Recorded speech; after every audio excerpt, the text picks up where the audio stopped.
I believe everybody has a story, and I believe God is in the center of every story. My name is Yididya, and this is my story. As my parents are Christian, I had been brought up believing in the Bible and knowing it was the truth.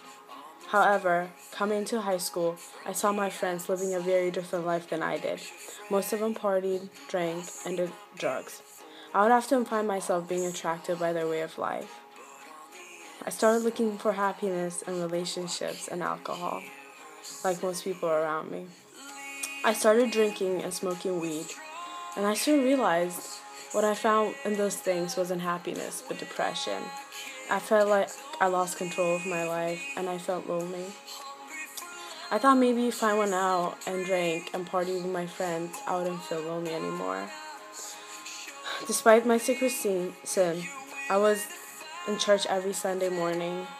Knowing I was headed down a destructive road, and I know I had to change my ways.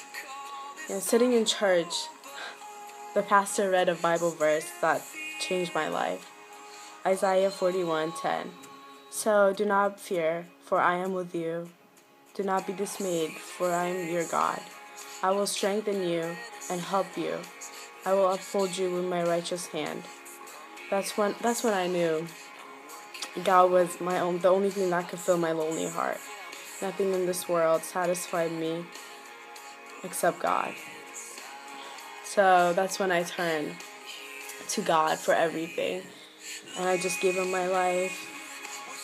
I turned to Him in times of need instead of earthly things.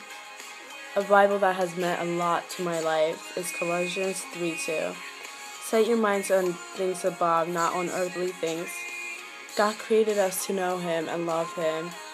And God loves us so much that He sent His Son, Jesus, to pay the price of sin and to die for us, to bridge the gap between us and God. Romans 10:8-9 says, if you declare with your mouth Jesus is Lord and believe in your heart that God raised Him from the dead, you will be saved. For it is with your heart that you believe and are justified, and it is with your mouth that you profess your faith and are saved. I fell in the trap of the world and sin. And Jesus came and washed me white as snow, took my sins away. Just as Jesus gave His life for us, we can give our lives for Him, our future, our worries, our career, our everything. I believe that everybody has a story, and I believe God is in the center of every story. My name is Yididya, and this is my story.